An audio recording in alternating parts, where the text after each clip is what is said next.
ready to get wealthed up. I just got off the phone with one of my best friends, and she asked me, what are you investing in? Pretty normal question, right? What are you investing in? And as somebody who's made a life around investing, it's a very natural question to ask me. And I was kind of frozen because I forgot for a second, I don't really invest so much anymore. Now, good or bad, we'll judge in a second. It's not about not making money or not growing my wealth and not preserving my wealth. That wasn't the question. The question was, what are you investing in? Investing typically means you're giving away your money and you're taking on some risk in exchange for that money to try and build that money into something else. Otherwise, why would you do that? In that sense of the word, I haven't really bought any investments or acquired any investments over the last couple of years.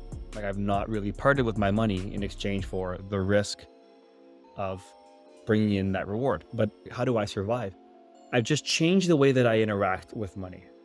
I still do a lot of lending, and I do have equity in businesses, or I still in real estate. That's still a thing, but I haven't really acquired many new things. Lending is a big part of it, the cash flow that comes in from there. But investing, not really. Here's why I say not really. Investing, I would say by definition, means that you've got to take on that risk. I have been putting money towards assets, but the assets that I've been putting it into are growing tremendously with no risk. It's not as if markets play a role at all in what it is that I've been acquiring and owning. Here's how this works. Prepare to be blown away again by an insurance policy and how it helps to accomplish goals that go beyond just insurance. An insurance contract is based like this.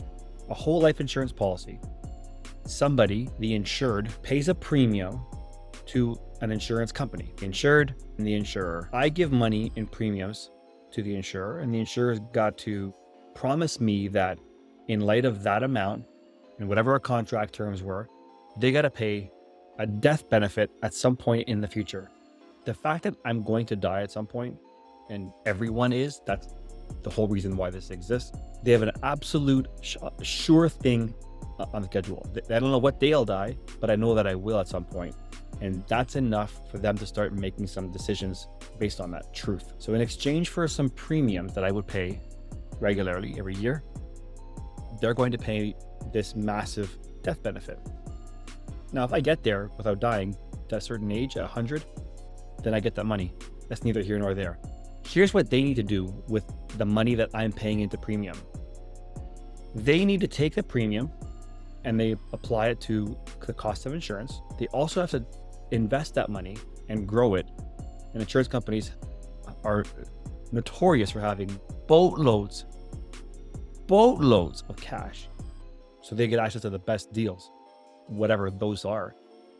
And they take that money and they invest it, and then they ended up paying a lot of the money back that they have profited from back to people that have policies.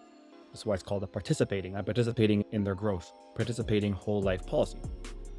In that swap, and as this is happening, I'm getting older. As I'm getting older, I'm approaching that expiration, right? Death benefit. The fact that they have to pay that death benefit at some point, they constantly update what my surrender value is. I call it a buyout.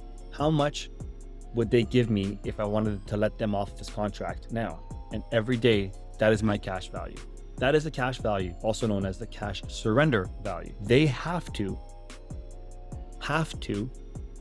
bring that cash value to the death benefit by age 100.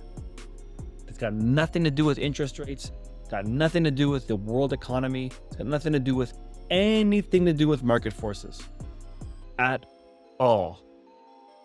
The insurance company's got to take this number to this number by a certain time. And so it does that incrementally, or I can say it's almost exponentially, to be honest. They just bring that number up there. That's it. So I'm just along for the ride and letting everyone else in the company make the decisions on how they're going to grow that money. I don't care, because I know that I have the promise, the guarantee of that buildup. So what have I been investing in? I guess nothing really. There's no risk, so I'm not really taking that kind of investment risk, but it's certainly growing, and it's happening at a quicker and quicker pace. That's why insurance. Get wealthed up.